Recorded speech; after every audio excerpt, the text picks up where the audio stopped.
پورے قرآن کریم کے نسخے کے اندر یہ آیت میاں بیوی کے درمیان کے آپس کے تعلقات کی مضبوطی اور یہ ادارہ، خاندانی ادارہ کیسے چلتا ہے، اس کو بیان کرنے کے لیے ممتاز ہے۔ بالکل ایک دم یہ اپنی ایک الگ حیثیت رکھتی ہے یہ آیت۔ گویا کہ اس آیت کے اندر ان ساری شقوں کو کھول دیا گیا ہے کہ جس بنیاد پر مرد اور عورت یعنی میاں اور بیوی کے درمیان میں آپس میں جھگڑے ہوتے ہیں، کیا اس کی بنیادیں ہیں، اس کو بھی نکالا ہے، کیا اس کے طریقہ کار ہیں، اصلاح کے اس کے اوپر بھی بات کی ہے۔ قرآن کریم نے بات یہاں سے شروع کی ہے کیونکہ یہ جو سورہ ہے پوری سورہ نساء، اس کے اندر عورت کی جو حیثیت ہے، بیوی ہونے کی حیثیت، عام طور سے عورت کے اندر جو یہ حیثیت ہے یہ زیادہ توجہ طلب ہوتی ہے، بیوی ہونے کی حیثیت، وہیں پر ہی زیادہ حقوق کی مارا ماری رہتی ہے، اور خاندانی ادارہ بنتا بھی اسی بنیاد پر ہے کہ اگر میاں بیوی کے آپس کے تعلقات اچھے ہوں گے تو ادارے کی بھی مضبوطی رہے گی، اور جو بچے ہیں ان کی بھی تربیت ہوگی، سارے نظام وہیں سے درست ہوگا اگر ان دونوں کے آپس کے تعلقات کے اندر مضبوطی ہے۔ یہ کیسے پیدا ہوتی ہے اس کو ذکر کیا ہے۔ الرجال قوامون علی النساء، کہ مرد عورت کے اوپر قوام ہے۔ قوام کس کو کہتے ہیں؟ قوام کہتے ہیں نگراں کو۔ قوام کے معنی نگراں، اس کو قرآن کریم نے دوسری جگہ پر بھی اس آیت کو ذکر کیا ہے۔ الحمدللہ الذی انزل علی عبدہ الکتاب ولم یجعل لہ عوجا قیما لینذر۔ قرآن کریم نے قرآن کو بھی قیمہ کہا ہے کہ تمام تعریف اس ذات کے لیے ہے کہ جس نے لوگوں کی ہدایت کے لیے ایک کتاب اتاری ہے، قیمہ، جو کہ قیم ہے یعنی کہ نگراں ہے، تمہارے سارے کاموں کی نگرانی کرتی ہے وہ کتاب۔ تو ایسے ہی عورت کے لیے مرد کی جو حیثیت ہے، جو قرآن کہتا ہے کہ ہم نے مردوں کو عورتوں پر نگراں بنایا ہے۔ نگراں کے اندر کیا کیا صلاحیتیں ہونی ضروری ہیں؟ نگراں کے اندر سب سے پہلی صلاحیت یہ ہونی ضروری ہوتی ہے کہ وہ جس کی نگرانی کر رہا ہے اس کے اندر اس کی الفت اور محبت اور اس کی خاطر توجہ اس کے اندر پیدا رہتی ہے۔ نگرانی وہ اسی لیے کر رہا ہے کہ کہیں یہ غلط کام کے اندر نہ پڑ جائے۔ ایک تو صلاحیت نگراں کے اندر یہ ہوتی ہے۔ دوسری صلاحیت نگراں کے اندر یہ ہوتی ہے کہ وہ ذمہ دار ہوتا ہے، کیونکہ بڑا چھوٹے کی نگرانی کرتا ہے، ذمہ داری بھی اسی کے اندر ہوتی ہے۔ اور تیسری صفت اس کے اندر یہ ہوتی ہے کہ رحم دلی الفت اس کے اندر ہوتی ہے۔ اگر رحم دلی الفت نہ ہو تو پھر نگرانی نہیں بنتی ہے، پھر جاسوسی بنتی ہے۔ جاسوسی بنتی ہے اگر الفت محبت نہ ہو۔ تو یہ ساری نگراں جب کہہ دیا قرآن نے، قیم جب کہہ دیا ہے تو وہ ساری چیزیں پیدا ہوں گی۔ تو اللہ فرما رہا ہے کہ ہم نے مردوں کو عورتوں کے اوپر نگراں بنایا ہے، اس کی ذمہ داری ہے۔ الرجال قوامون علی النساء، اس کی وجہ پھر ذکر کی ہے، اور عورت کو کیا کیا ہے؟ اس کے تابع کیا ہے۔ تو مرد ذمہ دار ہے اور عورت تابع ہے۔ اس کی وجہ کیا ہے اس کو ذکر کر رہا ہے قرآن، کہ آخر مردوں کی جو خاندانی ادارے کے اندر مردوں کی جو حیثیت جو ذمہ دار کی ہے، قوام کی جو بنائی ہے، یہ کیوں بنائی ہے؟ یعنی اس کو ایسا بھی ہو سکتا تھا کہ عورت کو بنایا جا سکتا تھا، اس کی وجہ ذکر کر رہے ہیں۔ اس کی ذکر ہے بما فضل اللہ بعضهم علی بعض۔ پہلی تو اللہ تعالیٰ نے یہ ذکر کی ہے کہ یہ اللہ تعالیٰ کا انتخاب اور سلیکشن ہے۔ یہ اللہ تعالیٰ کا انتخاب ہے اور اللہ کا سلیکشن ہے۔ اس انتخاب، اس منتخب اور سلیکٹڈ کام کو کوئی نہیں چیلنج کر سکتا ہے، یہ اللہ کا انتخاب ہے۔ اللہ نے جو مردوں کو ایک حیثیت دی ہے ذمہ دار کی، وہ حیثیت اللہ ہی کی طے کردہ ہے، اور اللہ تعالیٰ جو بھی فیصلے لیتا ہے وہ اپنے فیصلے میں حکیم ہے۔ انسانوں کی عقل کی رسائی وہاں تک نہیں پہنچ سکتی ہے۔ اور اگر دیکھا جائے تو جو صلاحیتیں مردوں کے اندر ہوتی ہیں وہ عورتوں کے اندر نہیں ہوتی ہیں۔ کیونکہ مردوں کے اندر اللہ رب العزت نے ایک طریقے کا جذبہ رکھا ہے، ایک طریقے کی اس کے اندر فیصلے لینے کا جو اختیار اس کے اندر ہوتا ہے، وہ عورتوں میں نہیں ہوتا۔ عورتوں میں مردوں کے مقابل میں کمزوری پائی جاتی ہے فیصلے لینے میں، کسی کام کے کرنے میں، تو مردوں میں وہ حیثیت زیادہ ہوتی ہے۔ مزاج میں بھی اس کے اعتدال ہوتا ہے، عورتوں کے مزاج میں غلبہ ہوتا ہے، یا تو محبت کا یا پھر نفرت کا غلبہ رہتا ہے مزاج کے اندر عورتوں کا۔ مرد کے مزاج میں اعتدال رہتا ہے۔ تو کسی بھی خاندانی ادارے کو چلانے کے لیے صلاحیتیں ضروری ہیں۔ کسی بھی اجتماعی نظم کو اگر چلانا ہے تو صلاحیتیں بہت زیادہ ضروری ہیں۔ اگر صلاحیتیں نہ ہو تو اجتماعی نظم درم برم ہو جاتا ہے۔ تو اس طریقے سے جو خاندانی ادارہ ہے، بیوی ہے ساتھ میں، اس کے بچے بھی ہیں، اور بھی لوگ ہوں گے، اس کے اندر صلاحیتوں کا ہونا بہت ضروری ہے۔ تو قرآن نے یہ بات ذکر کی، عام طور سے مرد جو ہیں وہ قوام کی حیثیت سے خالی ہیں، اس لیے خاندانی ادارے بگڑے ہوئے ہیں، ان کے اندر وہ صلاحیتیں ہی نہیں ہیں۔ صلاحیتیں نہ ہونے کا مطلب یہ نہیں ہے کہ ان کے اندر نہیں ہیں، بلکہ وہ ان صلاحیتوں کا استعمال نہیں کرتے۔ صلاحیتیں تو ہیں، انسان کے اندر ایک صلاحیت پیدا کر دی گئی ہے، اب وہ صلاحیتوں کا اگر استعمال نہ کرے تو اس کا مطلب یہ نہیں ہوگا کہ اس کے اندر وہ صلاحیت نہیں ہے۔ پہلی ذکر قرآن نے یہ ہے، پہلا یہ جو انتخاب اور سلیکشن ہے اللہ تعالیٰ کی طرف سے، بما فضل اللہ بعضهم، تو اس کو یوں ذکر کیا ہے کہ اس وجہ سے ہے کہ اللہ تعالیٰ نے جو فضیلت دی ہے بعض کو بعض کے اوپر۔ ایک تو بات یہ ہے مردوں کے قائم ہونے کی حیثیت، ذمہ داری کی۔ دوسری حیثیت یہ ذکر کی ہے کہ وَبِمَا أَنفَقُوا مِنْ أَمْوَالِهِمْ، کہ وہ اپنے مال میں سے خرچ کرتے ہیں، یعنی خرچ کرنے کی جتنی ذمہ داریاں ہیں، بیوی کے نان کی، نفقے کی، کپڑوں کی، ساری ذمہ داریاں وہ مردوں کے اوپر ہیں۔ اس کا اعتراض یہ بھی ہوتا ہے کہ عورتیں بھی بہت ساری اب یہ کام کر رہی ہیں، وہ بھی کما رہی ہیں، کھا رہی ہیں، بہت سارے کام کر رہے ہیں۔ تو اس کا جواب یہ ہے کہ نظام کا درہم برہم ہی اسی وجہ سے ہوا ہے۔ نظام کے اندر جو درہم برہم ہوا ہے وہ اسی وجہ سے ہوا ہے کیونکہ عورتوں کے اندر جو کمانے کا شوق پیدا ہوا ہے اور جو کمائی کا مزاج پیدا ہوا ہے، اس کی وجہ سے بات خراب ہو گئی ہے۔ ایک تو یہ ہے کہ معاشرے کے اندر عورت کو اسلام نے ایک پاکیزہ ماحول کے اندر اور ایک گھر کے ماحول کے اندر رکھنے کی ترغیب دی ہے، تاکہ وہ گھر کے اندر رہ کر کے گھر کی ذمہ داری کو ادا کرے اور مرد باہر نکل کر کے کمائے اور کما کر کے لائے، تاکہ جو ضروریات ہیں وہ پوری ہو سکے۔ تو وَبِمَا أَنفَقُوا مِنْ أَمْوَالِهِمْ، پہلے یہ دیکھ لو کہ کیا کیا صلاحیتیں ہیں، پھر اس کو الٹ کر کے بھی دیکھنا، پھر نقصان آئے گا نکل کر کے۔ تو دوسری جو صلاحیت بتائی ہے وہ یہ ہے کہ اس کے اوپر ذمہ داری لگائی ہے، وَبِمَا أَنفَقُوا مِنْ أَمْوَالِهِمْ۔ رات کو اگر بچہ بیمار ہوتا ہے تو اس کو اٹھا کر کے باپ لے کر کے جائے گا، ماں اٹھا کر کے لے کر کے نہیں جائے گا، اس کے اندر اتنی ہمت نہیں ہے، کیونکہ اس کو لیے اپنی بھی حفاظت کا مسئلہ ہے اس کے سامنے۔ وَبِمَا أَنفَقُوا مِنْ أَمْوَالِهِمْ۔ دوسری وجہ ذکر کی ہے کہ جو شوہر اپنے مال میں سے ان کے اوپر خرچ کرتے ہیں، یہ دوسری صفت بیان کی۔ یہاں سے مردوں کی دو حیثیت کو بیان کر کے بات ختم کر دی ہے کہ مردوں کو جو قوام کی حیثیت ہے وہ دو صفتوں کی بنیاد پر ہے۔ نمبر ایک اللہ تعالیٰ کا انتخاب ہے، اور نمبر دو یہ لوگ ان کے اوپر خرچ کی یعنی کمانے کی ذمہ داری ان کے اوپر ہے۔ معیشت جو ہے وہ ان کے ہاتھ میں، معیشت وہ ان کے ہاتھ میں۔ اگر ان دونوں میں سے کوئی بھی ایک چیز فقد ہو جائے، ختم ہو جائے، تو پھر نگرانی ختم ہو جائے، نگرانی کی صلاحیتیں، وہ نگرانی کے پر کوئی معنی نہیں رہتا۔ مثلا اگر مرد خرچ نہ کرے، کما کر کے نہ لائے بچوں کے اوپر، تو جو نگرانی کا جو معنی ہے وہ ختم ہو جاتا ہے، پھر کوئی اس کی نگرانی قبول نہیں کرتا ہے، پھر اپنی من مرضی لوگ چلاتے ہیں، بیوی اپنی مرضی چلاتی ہے، بچے اپنی مرضی چلاتے ہیں۔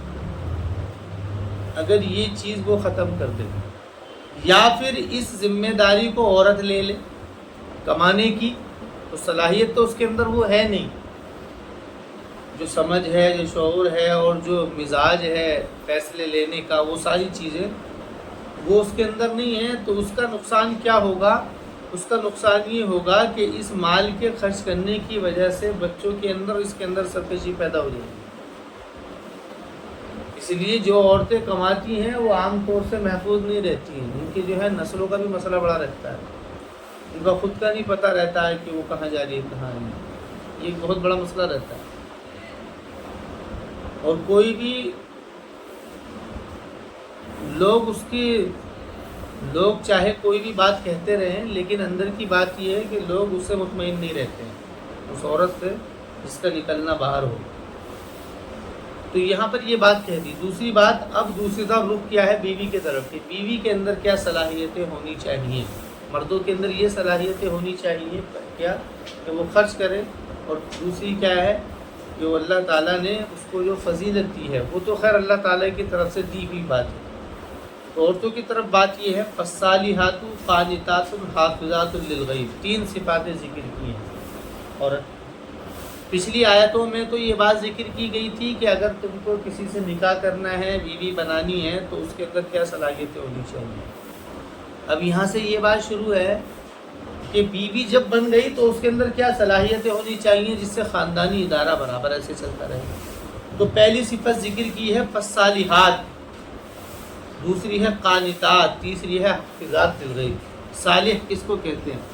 صالحہ کہتے ہیں پاک دامن کو، پاک دامن، نیک۔ صالحات ہو، صالحات کے اندر وہ ساری چیزیں آ جاتی ہیں جو سورہ احزاب میں قرآن نے ذکر کی ہیں کہ تمہاری بات کے اندر لچک نہیں ہونی چاہیے۔ قرآن کریم نے جو بات ذکر کی ہے پردے کے متعلق، 2 باتیں ذکر کی۔ ایک تو عورتوں سے مخاطب ہو کر کے کہا جائے لا تخضعن بالقول، کہ جب تم کسی غیر محرم سے بات کرو تو تمہاری بات کے اندر لچک پیدا نہ ہو۔ اگر تمہاری بات کے اندر لچک پیدا ہوگی فلا تخضعن بالقول فیطمع الذی فی قلبہ، تو جو اس کے دل میں مرض ہوگا، یعنی کہ جو خواہشات کا مطیع ہوگا، وہ تمہاری اس بات کو دیکھ کر کے تمہارے اندر تمنا کرنا لگے گا کہ تم سے وہ ملے، اس کے لیے وہ بہانے تلاش کرے گا بات کے ذریعے سے یا کسی بھی ذریعے سے۔ احزاب کا بھی بڑا دلچسپ مضمون ہے اس عنوان سے، تو یہ بات نقل کی گئی ہے۔ تو پہلی بات تو یہ ہے کہ زبان کے اندر لچک نہیں ہونی چاہیے، شوہر کے سامنے لچک اتنی ہو کہ کوئی بھی سختی کی بھی بات ہے تو وہ بھی اس انداز سے کہی جائے کہ وہ بھی اچھی لگے سننے میں، اور غیر محرم کے اندر جو نرمی کی بات ہے وہ بھی اتنی سختی کے ساتھ ہو کہ وہ تمانا کر سکے۔ گالی گفتار مقصد نہیں ہے، بلکہ مطلب یہ ہے کہ بات اس انداز میں ہو کہ بات 2 لفظوں میں ختم ہو جائے۔ باہر سے کسی نے پوچھا کہ وہ فلاں ہے، کہ بھئی یہاں نہیں ہے، شام کو ملیں گے 10 بجے کے بعد، بس ختم، یعنی کوئی بات ہی نہ رہے پوچھنے کی کہ شام میں کس ٹائم ملیں گے کیا ہے، 2 بات کہہ کر کے ختم کر دی جائے، اور کوشش یہ ہو کہ بچوں سے کہلوا دیا جائے۔ یہ ساری باتیں اسی کے اندر آتی۔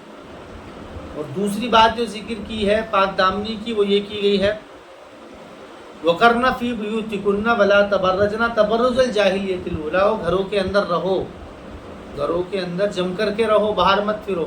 اگر باہر نکلنے کی ضرورت بھی پڑ جائے تو جاہلیت کی طرح مت پھرو، جیسے کہ جاہلیت کے زمانے میں پھرتی تھی، بات کرتی ہوئی، ایک دوسرے سے بولتی بتلاتی ہوئی، راستوں میں گھومتی ہوئی۔ مطلب پہلی بات تو ہے کہ نکلنا ہی نہیں ہے، اگر ضرورت پڑ جائے تو اس کے اندر۔ اور دوسری جگہ قرآن نے ذکر کیا ہے وہی تمشی علی استحیا، کہ وہ عورت ایسی تھی کہ وہ شرم کے اوپر سوار ہو کر کے چل رہی تھی، شرم کے اوپر سوار ہو کر کے۔ شرم کے اوپر سوار ہو کر کے چلنا کیا ہے؟ ایک ہے شرم کو اوڑھ کر کے چلنا، ایک ہے شرم کے اوپر سوار ہو کر کے چلنا۔ یہ ایسا ہی ہے، یہ گویا کہ اپنے معنی کے اندر تاکید پیدا کر رہا ہے۔ شرم کے اوپر سوار ہو کر کے چلنا کس طریقے کا چلنا ہوتا ہے؟ وہ ایسا چلنا ہوتا ہے کہ ہر جو اس زمانے کا معاشرہ اور ماحول اس کو دیکھ کر کے یہ کہہ دے کہ بڑی نیک خاتون ہے۔ راستے کے سائڈوں میں چلنا، نظروں کو جھکا کر کے چلنا، چال کے اندر تیزی ہونا، اور بالکل ادھر ادھر نظر کر کے اپنے جدھر جانا ہے وہیں تک ہونا، یہ ساری چیزیں اس کے اندر ہو سکتی. تو پاک دامنی کی یہ 2 علامتیں دوسری جگہ پر قرآن نے ذکر کی ہیں. تو پہلی بات یہ تو قرآن نے ذکر کر دی، اس کو طے نہیں کیا ہے کہ یہی پاک دامنی ہے، بلکہ پاک دامنی بہت ساری چیزوں کے اندر ہو سکتی ہے. اور سورہ نور کے اندر بھی قرآن کریم نے عورت کی پاک دامنی کو لے کر کے بہت ساری باتیں رکھی ہیں. ایک پاک دامنی یہ بھی ہے کہ عورت ایسا موقع نہ دے کہ جس کی وجہ سے اس کے اوپر انگلی اٹھے. جیسے کہ حضرت عائشہ رضی اللہ تعالیٰ عنہ کے متعلق یہ بات کہی گئی کہ جو لوگ ایسی مومنہ عورتوں پر جو کہ غافل ہیں، غافل ہو جاتی ہیں، جیسے کہ حضرت عائشہ رضی اللہ تعالیٰ عنہ وہ ہار کے چکر میں وہاں سے چلی گئیں، اور پھر جب آئی اتنے میں قافلہ چلا گیا، تو ان کو غافل کہا ہے قرآن کریم میں. تو ان کو اپنے بارے میں غافل نہیں رہنا ہے عورتوں کو کہ ان کی عزت پر کوئی انگلی اٹھائے. اگر جانا تھا تو شوہر کو اطلاع کر کے جانا تھا، وہ پھر انتظام کرتا، کسی کو بھیجتا، یعنی شوہر سے مراد اللہ کے رسول تھے، ان کو بتا کر کے جانا تھا. تو پاک دامنی کے اندر یہ ساری چیزیں آتی ہیں. تو قرآن نے کہا ہے کہ پہلی صفت جو عورت کے اندر یہ ہو کہ وہ صالح ہو، فالصالحات، پاک دامن ہو. دوسری صفت ذکر کی ہے قانت ہو. قانت کہتے ہیں اس کے سارے تعلقوں کو توڑ کر کے ایک تعلق سے جڑ جانا، اس کو قانت کہتے ہیں. ایسے ہی اطاعت فرما برداری جو کہ سارے تعلقوں کو توڑ کر کے ہو. قرآن کریم نے یہاں ایک جگہ پر ایک اپنے بندے کے لیے بھی اللہ تعالیٰ نے اس لفظ کا ذکر کیا ہے، امن ہوا قانت آناء اللیل. کیا وہ شخص جو کہ دن کے کنارے اور رات کے کنارے اللہ کے سامنے فرما برداری ہو کر کے کھڑا رہتا ہے، یعنی کہ کیا وہ اس کے برابر ہو سکتا ہے جو ایسا نہ ہو. تو مطلب قانت کہتے ہیں کہ فرما برداری کرنا سارے تعلقوں کو ختم کر کے، توڑ کر کے. تو عورت کے اوپر جو سب سے بڑا تعلق ہے وہ اس کے شوہر کا ہے. نکاح ہونے کے بعد میں عورت کے اوپر ماں باپ کا بھی کوئی حق نہیں رہتا ہے، اس کے اپنے ماں باپ کا بھی کوئی حق نہیں رہتا ہے، بس اس کے شوہر کا رہتا ہے. اس کے اوپر نہ اس کے بچوں کا حق، والدین کا حق نہیں ہے تو اور کس کا حق ہوگا، صرف اس کے شوہر کا ہے. تو قرآن کہتا ہے قانت ہو، یعنی سارے، کوئی بھائی کا تعلق، ماں کا تعلق، باپ کا تعلق، کوئی تعلق اس کے لیے معنی نہیں رکھتا ہے اس کے شوہر کے تعلق کے مقابل میں. تو دوسری صفت یہ ہے قانت ہو، سارے تعلقوں سے کٹ کر کے شوہر سے متعلق ہو کر کے رہے. شوہر کی بات کے سامنے کسی بات کا مزاج اور کسی بات کا وزن اس کے سامنے نہ رہے، اس کو کہتے ہیں قانت. دوسری صفت یہ ذکر کیا قانت ہو. اب عام طور سے ہوتا کیا ہے کہ باپ کی بات کی اہمیت دیتی ہیں بیویاں یا اور دو کی، جس کی وجہ سے سارا نظام درم برم ہوتا ہے. تو اس کے سامنے اہمیت جو ہو وہ صرف شوہر کی بات کی ہو، تو قانت ہو. تیسری صفت ذکر کی ہے حافظات للغیب، یہ بھی ہو کہ سامنے تو بڑی پاک دامن رہتی ہے اور بڑی فرما بردار رہتی ہے، لیکن شوہر کے جانے کے بعد میں یہ دونوں صفاتیں اس کے اندر سے ختم ہو جاتی ہے. پاک دامنی بھی ختم ہو جاتی ہے، شوہر کی فرما برداری بھی ختم ہو جاتی ہے. مطلب یہ ہے کہ حفاظت کرنے والی ہو غیب میں. اب حفاظت کس چیز کی ہو؟ حفاظت 2 چیزوں کی کرتی ہے، کرنے کی ذمہ داری ہے عورت کے اوپر.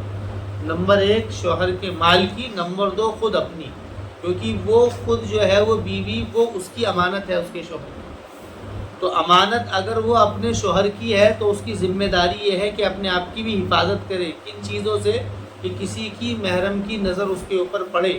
یہ بات الگ ہے کہ دوسرے کام بعد میں ہو، یعنی نظر پڑنے سے بھی وہ اپنے آپ کی حفاظت کرے. یہ ایک الگ موضوع ہے جس کا پابند خود عورت کو بنایا گیا ہے. بیوی کو خود اس بات کا پابند بنایا گیا ہے کہ وہ اپنے آپ کی بھی حفاظت کرے. تو قرآن کہہ رہا ہے حافظات للغیب، کہ غائب میں اپنی حفاظت کرنے والی ہو. بما حفظ اللہ، اس طریقے سے جیسے کہ اللہ تعالیٰ نے اس کی حفاظت کری ہے. اللہ تعالیٰ نے کس طور پر حفاظت کری ہے؟ کہ اللہ تعالیٰ نے اس کی ذمہ داری کو اس کے شوہر کے ذمہ لگایا ہے کہ وہ اس کی نگرانی کرے. تو ایسے ہی اس کو چاہیے کہ وہ اپنی نگرانی خود کرے. حافظات للغیب، اس کے اندر 2 معنی ہو سکتے ہیں. ایک تو یہ ہے کہ غائبانہ میں اپنی حفاظت کرے، اور دوسری بات یہ ہے کہ چھپی ہوئی چیز کی حفاظت کرے۔ یہ معنی زیادہ واضح ہے کہ حفاظت کرنے والی ہوتی ہیں غیب کی، اور غیب کیا ہے؟ یعنی کہ خود اس کی اپنی عزت، اپنی آبرو، اور اسی طریقے سے جو بھی شوہر نے اس کو دے رکھا ہے اس کی، یعنی کہ حفاظت کرنے والی ہو۔ کوئی ایسا موقع کہ جس موقع کی وجہ سے اس کی عزت اور آبرو مجروح ہو سکے، زخمی ہو سکے، ایسے موقع سے بچتی ہو، ایسی جگہوں سے بچتی ہو، ایسی جگہوں پر ایسے لوگوں سے بچتی ہو کہ جو کہ لوگ متہم ہوں۔ اس لیے روایت کے اندر آتا ہے کہ عورتوں کے لیے ایک پردہ تو غیر محرم سے ہے، اور ایک پردہ ایسی عورتوں سے ہے جو عورتیں بد مزاج ہیں، ان عورتوں سے بھی پردے کا حکم دیا گیا ہے، تو ان عورتوں سے بھی پردہ کیا جائے جو بد مزاج عورتیں ہیں۔ بد مزاج عورتیں سے مراد یہ ہے کہ جو کہ بازارو عورتیں ہیں، کہ ان سے بھی پردہ کیا جائے، یعنی ان سے بھی وہ بچیں۔ تو حافظات للغیب، یہ ساری چیزیں اپنی، مطلب یہ قرآن کریم کا جو الفاظ ہیں یہ بڑے مجمل الفاظ ہیں، جن کے اندر تفصیل اگر دیکھی جائے تو بہت ساری چیزیں نکلتی ہیں۔ تو یہ 3 صفاتیں عورتوں کی ذکر کی ہیں 2۔ اب اس کو ذرا پلٹ کر کے دیکھو، اس طور پر پلٹ کر کے دیکھو کہ اگر عورت کے اندر یہ حیثیت دے دی جائے کہ عورت کو قوام بنا دیا جائے، ذمہ دار بنا دیا جائے کسی گھر کا، اور کمانے کی ذمہ داری اس کو دی جائے، تو سب سے پہلی بات تو ہے اس کے اندر سے پاک دامنی ختم ہو جائے گی، صالحات مجروح ہو جائے گی، باہر نکلتے ہی پاک دامنی ختم ہو جائے گی۔ باہر نکلنے میں کوئی اعتراض نہیں ہے، بلکہ وہ اس طریقے کا آزادانہ نکلنا، سب سے پہلے تو پاک دامنی مجروح ہوگی۔ دوسری بات، آٹومیٹکلی جس کے ہاتھ میں معیشت ہوتی ہے، جس کے ہاتھ میں معیشت ہوتی ہے، اس کا مزاج یہ ہوتا ہے کہ لوگ میری مانیں۔ جو کمانے والا ہوتا ہے اس کے اندر مزاج یہ ہوتا ہے کہ لوگ میری مانیں، اور اس کی مانی جاتی ہے۔ جو کمانے والا ہوتا ہے لوگ اس کی بات زیادہ مانتے ہیں۔ گھر کے اندر اگر باپ کمانا بند کر دے، بڑا بیٹا کمانے لگے، تو پھر اس کے بعد میں بیٹے کی چلتی ہے، باپ کی نہیں چلتی۔ معیشت جس کے ہاتھ میں ہوتی ہے اس کی چلتی ہے۔ یہ مزاج ہے لوگوں کا۔ اور اگر یہ معیشت عورتوں کے ہاتھ میں آ جائے تو وہاں پر مزاج اصل میں منوانے کا زیادہ ہوتا ہے۔ مردوں کے مزاج میں اعتدال ہے، وہ اگر کما کر کے محنت کر کے کوشش کر کے لاتا ہے، حالانکہ اس کے لیے بڑی بھاگ دوڑ اور سارے دن اس کو محنت کرنی پڑتی ہے، سارے کام کرتی ہے، لیکن اس کے باوجود بھی وہ اپنے بچوں کا سکون چاہتا ہے۔ وہ اس بات سے نخرے نہیں دکھاتا ہے کہ اگر بچے اس کو اوپر طنز کرتے ہیں وہ نہ۔ عورت کے مزاج میں یہ نہیں ہے۔ عورت اگر کماتی ہے، اگر اس سے کوئی بات کہہ دی جائے تو وہ ایک دم سے چڑ جاتی ہے۔ تو پہلی بات تو یہ ہے کہ معیشت جس کے ہاتھ میں ہوتی ہے کہ معاشرہ اس کی حکمرانی قبول کرتا ہے، اور اگر اس کی حکمرانی قبول کر لی گئی تو صلاحیت کے نہ ہونے کی وجہ سے وہ نظم ختم ہو جائے گا۔ پھر تو دوسرا نقصان یہ ہوگا۔ تیسرا نقصان یہ ہوگا، اگر یہ معیشت اس کے ہاتھ میں آ گئی تو تیسرا نقصان یہ ہوگا، پھر وہ اپنی حفاظت نہیں کر پائے گی، کیونکہ تنہا عورت نہ تو سیف ہے نہ ہی سیو ہے۔ اگر عورت تنہا ہے تو اس کی حفاظت کی کوئی گارنٹی نہیں، اس کی حفاظت کی کوئی گارنٹی، کوئی ضمانت نہیں ہے اگر وہ تنہا ہے۔ تنہا سے مراد محرم سے تنہا ہے، اور سب سے بڑا محرم اور اچھا محرم عورت کے لیے اس کا شوہر ہے۔ اس لیے قرآن کریم نے، اس لیے اسلام کے اندر تنہا عورت کے لیے حج بھی فرض نہیں ہے، اور کوئی کام تنہا فرض نہیں ہے۔ اگر محرم ہے ساتھ میں تو حج کرے گی، نہیں ہے تو نہیں کرے گی۔ یہ ساری اس لیے بات ہے۔ تو یہ اگر ادھر پہنچ جائے گی تو نقصان یہ ہو جائے گا۔ اور مرد اگر ادھر آ گیا، مثلا اگر مرد جو ہے وہ قانت ہو جائے، جورو کا غلام جس کو بولتے ہیں، وہ ایسا ہو جائے۔ حافظات الغیب کا تو وہاں معنی کوئی ہے نہیں، لیکن اس لفظ پر ہم اس کو دے سکتے ہیں، قانت ہو جائے۔ اگر وہ ایسا ہو گیا تو یہ سمجھ لینا کہ بچوں کی جو پرورش ہے اس کا مسئلہ آ جائے گا، نظام نہیں چل سکے گا۔ اس کو کیسے بھی فٹ کر لو، اس کو اگر صلاحیت کو جو صفات مردوں کی بیان کی ہیں اس کو ہٹا دیا جائے، اور ہٹانے کے بعد میں عورتوں میں رکھ دی جائے، اور عورتوں کی صفاتوں کو ادھر، جیسا کہ آج کا جدید دور جو ہے وہ اسی طرز پر چلا ہوا ہے۔ جدید دور کے اندر کوششیں یہ ہے۔ اب لوگوں نے کیا کیا ہے کہ عورتیں جو گھروں کے اندر پریشان ہیں، اس کا ایک حیلہ یہ نکالا ہے کہ عورت کو کچھ کام کاج سکھلایا جائے، اس کے اندر کوئی صلاحیت پیدا کی جائے کہ جس کی وجہ سے اگر اس کا شوہر اس کو پریشان کرتا ہے تو وہ اس کے لیے کچھ کما لے اور وہ اپنے لیے کچھ گھر چلا لے۔ وہ بات اس سے نقصان ہوا ہے، فائدہ نہیں ہوا ہے، یہ بھی سمجھنے کی چیز ہے۔ نقصان کیوں ہوا ہے کہ جو عورتوں کی جو صلاحیتیں صفاتی تھی اس کے طرف اس کو توجہ نہیں دلائی گئی کہ وہ صالح ہو کر کے رہے، وہ قانت ہو کر کے رہے، اور وہ حافظات الغیب ہو کر کے رہے۔ ان تینوں لائنوں میں جہاں پر بھی کمزوری پائی جائے گی، فوراً مرد کی جو ہے وہ نگرانی کی حیثیت وہ خود اپنی ختم کر لیتا ہے۔ پھر ختم ہونے کے بعد میں پھر یہ نقصانات ہوتے ہیں۔ ایسا کبھی نہیں ہو سکتا ہے کہ کسی کے کام میں کوئی دوسرا آدمی ہر بات میں ہاں کہنے لگے، وہ اس سے کبھی بھی ناراض نہیں ہوتا ہے۔ ایک آدمی ہے، اس کے ساتھ میں جو دوسرا ہے وہ اس کی ہر بات میں ہاں کہتا ہے، تو ان کی آپس میں کبھی دشمنی نہیں ہو سکتی۔ تو ایسا ہی یہاں پر ہے، اس کا پابند بنایا نہیں جاتا ہے کہ وہ صالح ہو کر کے رہے، قانت ہو کر کے رہے، حافظ ہو کر کے رہے، اس کا پابند نہیں بنایا جاتا ہے، نہ اس کی مشق کرائی جاتی ہے، نہ اس کے لیے گھروں سے کوئی ترغیب ہوتی ہے۔ تو اس ترغیبات کے نہ ہونے کی وجہ سے نتیجہ کیا نکلتا ہے؟ اس خاندانی ادارے کا درم برم ہونا نتیجہ نکلتا ہے۔ تو اس کو بہت دھیان سے سمجھنا ہے۔ اب اگر واللاتی تخافون نشوزہن فعظوہن واہجروہن فی المضاجع، اب سارے کاموں کے بعد میں اگر کوئی معاملہ ہو گیا یا اس کی پاسداری نہیں کی گئی، اس کی پاسداری نہ کرنے کی وجہ سے اگر نقصان ہو گیا تو آپ کیا کریں؟ اب یہ بھی ہے نا کہ اگر کوئی معاملہ بگڑ گیا تو کیا کریں؟ تو قرآن کہہ رہا ہے واللاتی، اور وہ عورتیں تخافون نشوزہن، کہ تم ڈرو جن کے نشوز سے۔ نشوز اصل میں ایک لفظ ہے، نشوز کہتے ہیں نافرمانی کرنے کو۔ اس میں جو نشوز آتا ہے نافرمانی، بیوی کی شوہر کی نافرمانی کرنا، یہ لفظ صرف یہیں پہ آتا ہے۔ کوئی بیوی اگر شوہر کی نافرمان ہے تو اس کو کہتے ہیں نشوز۔ یہ لفظ ایک ہی ہے جو اس معنی کو واضح کرتا ہے، اور اس کے اندر بڑے بہت سارے معنی ہیں۔ نافرمانی کیسے؟ نافرمانی بات کو نہ مان کر کے، مزاج کو نہ سمجھ کر کے، اشارات اور خیالات کو نہ سمجھ کر کے، ان ساری چیزوں میں یعنی جن کے نشوز سے تم ڈرتے ہو۔ اور قرآن کریم نے یہاں پر ایک بات اور ذکر کی ہے، یہاں پر یہ ذکر نہیں کیا ہے کہ غلطی سے، بلکہ ایسا ہوتا ہے ایک آدمی کا مزاج اس بات کا ہے کہ یہ کام ایسے ہونا چاہیے اور وہ کام ایسے نہیں ہو رہا ہے، تو یہ اس کے لیے وہ نشوز ہے۔ ریالٹی نہیں ہے اس کے اندر، یہ ریالٹی کو نہیں دیکھا جائے گا، یہ نہیں دیکھا جائے گا میاں بیوی کے باب میں غلطی کس کی ہے۔ میاں بیوی کے باب میں بس یہ دیکھا جائے گا کہ جو ذمہ دار ہے اس کے مزاج کے خلاف اگر ہے تو وہ غلطی ہے، چاہے وہ حقیقت میں غلطی نہ ہو۔ کچھ کام ایسے ہوتے ہیں جو کہ حقیقت میں غلط نہیں ہوتے ہیں لیکن کسی کے مزاج کے اعتبار سے غلط ہوتے ہیں۔ مثلا کوئی یہ کہے کہ تم اس دروازے سے نہ آ کر کے دوسرے دروازے سے آؤ، تو اندر ہی تو آنا ہے، کسی بھی دروازے سے آ جاؤ، دو دروازے ہیں گھر کے اندر آنے کے۔ اگر وہ اس دروازے کو چھوڑ کر کے دوسرے دروازے سے آتی ہے تو یہ شوہر کے مزاج کے خلاف ہے، یہ نشوز ہے۔ تو یہاں پر جو عورت کی جو باب میں جو غلطی ہے وہ ہے اصل شوہر کے مزاج کے مخالف ہونا۔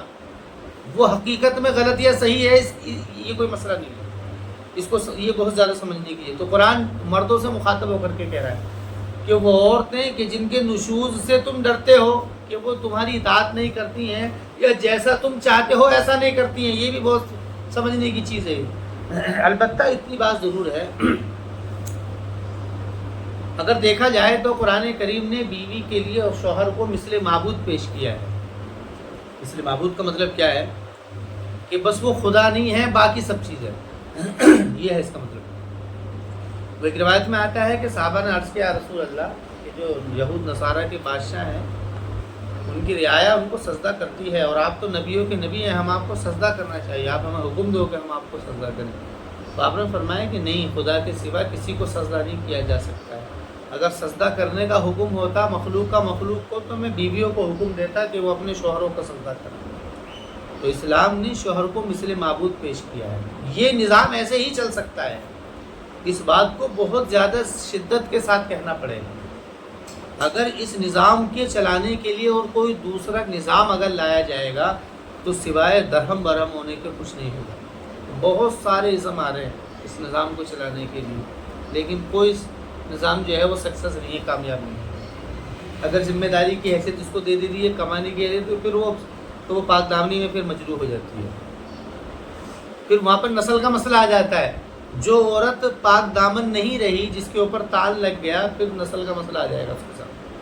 نسل کا مسئلہ آنے کا مطلب کیا ہے کہ پھر نسلیں محفوظ نہیں رہ پائیں۔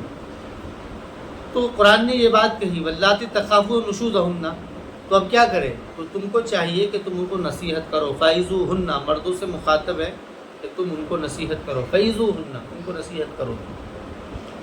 وعظ یعظ عزتاً، اس نصیحت کو کہتے ہیں جس نصیحت کے اندر پیار، محبت اور شدت ہو۔ محبت اور شدت ہو، اس کو عز کہتے ہیں، یعنی محبت بھی ہو، شدت بھی ہو، اس کو عزا کہتے ہیں۔ نصیحت اصطلاح میں، قرآن کی اصطلاح میں یہ عزا جو ہے، اس کا مطلب ایسی نصیحت جس کے اندر محبت اور شدت دونوں جمع ہو، اس طور پر تم کرو۔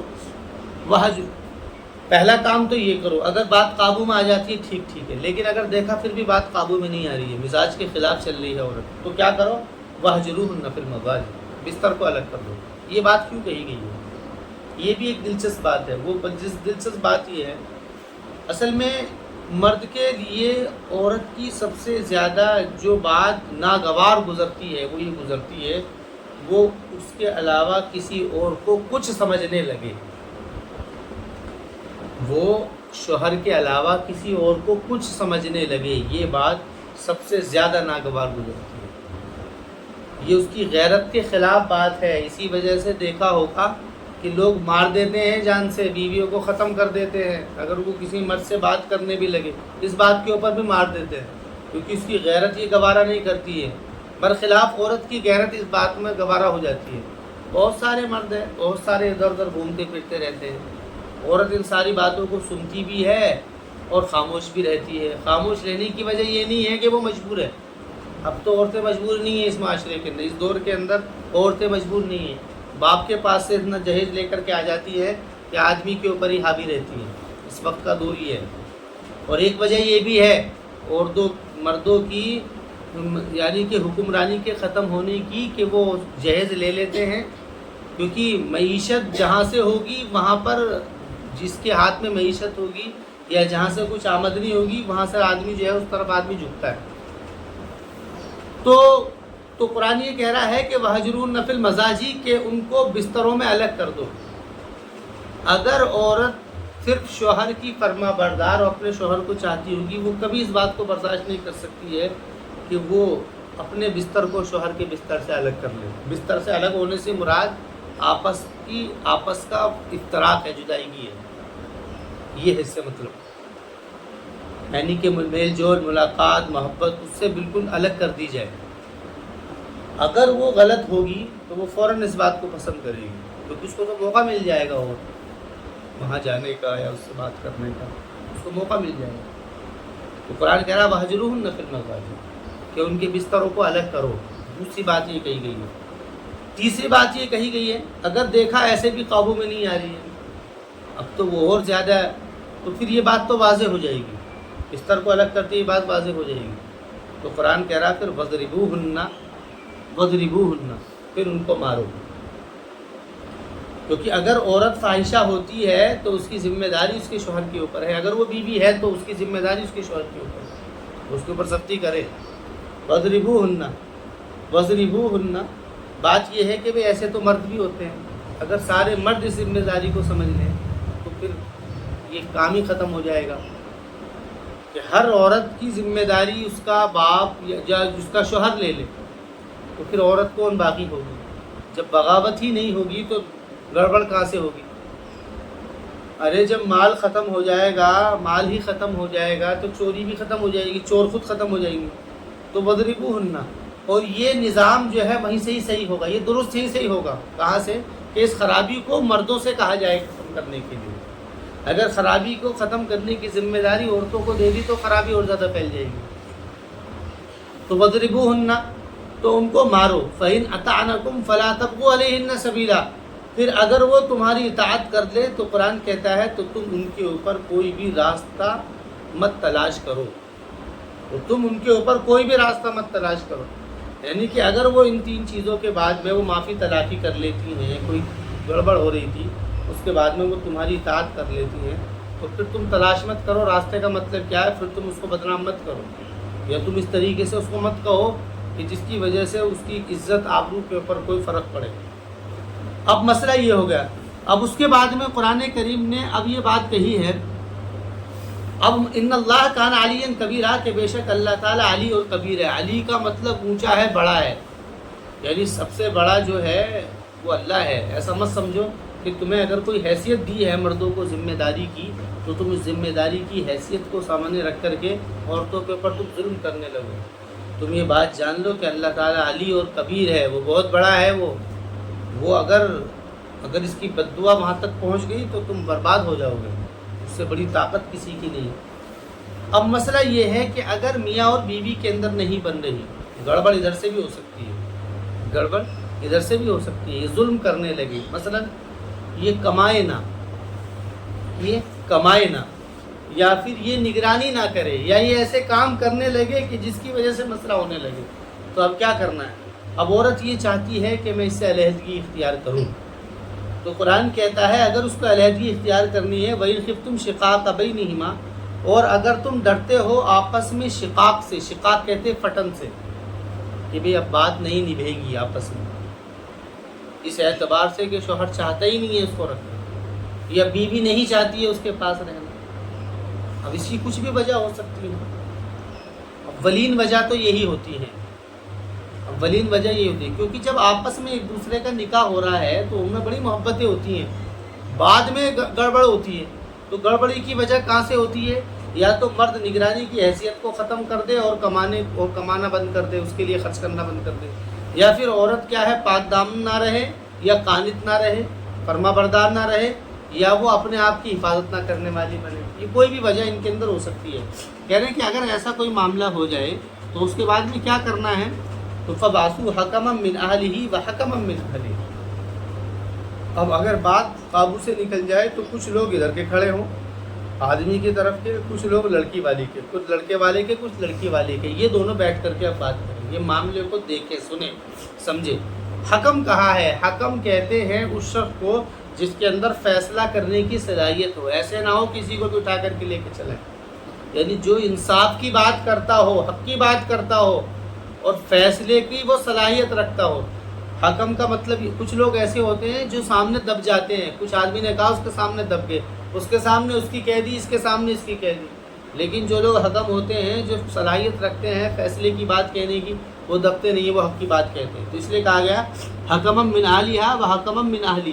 تو ایک تو عورت کی طرف سے کچھ لوگ آئیں اور کچھ لوگ مرد کی طرف آئیں. ان یرید اصلاحا، یہ جب ہے جب کہ وہ صلاح چاہتے ہوں. اگر یہ دونوں صلح کرنا چاہتے ہوں، لڑکے والے بھی چاہتے ہوں کہ یہ لڑکی ساتھ میں رہنے لگے اور لڑکی والے بھی چاہتے ہوں کہ اس کا گھر بس جائے، اگر ان کا یہ ارادہ ہو تو یہ فیصلہ اٹھائیں. اگر ان کا ارادہ یہ نہ ہو تو قرآن کہتا ہے قطعاً پھر اس کے لیے قدم نہ اٹھائیں. یرید اصلاح. کیونکہ مسئلہ کیا ہوتا ہے؟ مسئلہ یہ ہوتا ہے کہ جب دو فریق آپس میں بیٹھتے ہیں تو کچھ نہ کچھ غلطیاں نکلتی ہیں دونوں طرف سے. لیکن اگر دونوں کا ارادہ صلح کرنے کا ہوگا، جو بھی آدمی صلح کا ارادہ چاہتا ہے وہ ہمیشہ کیا کرتا ہے؟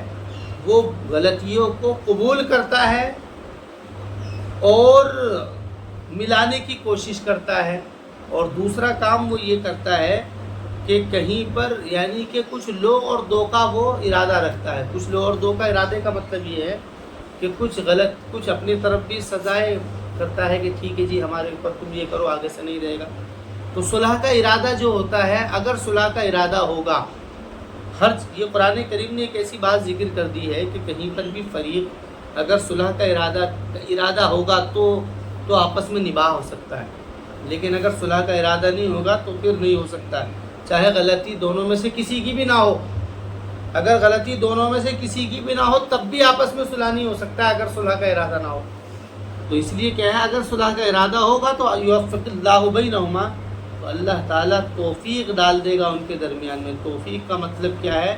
آپس میں موافقت، محبت، رفاقت، تعلق. اللہ تعالیٰ یہ ڈال دے گا. ان اللہ کان علیما خبیرا، کہ بے شک اللہ تعالیٰ جاننے والا ہے، خبر ہے۔ اللہ تعالیٰ سب جانتا ہے، اس کو سب خبر ہے، غلطی کا اس کو پتہ ہے کس کی غلطی ہے کس کی نہیں ہے۔ اصل تو ان کا یہ ہے کہ یہ دونوں آپس میں جو فریق ہیں آپس میں صلح کی کوشش کرائیں۔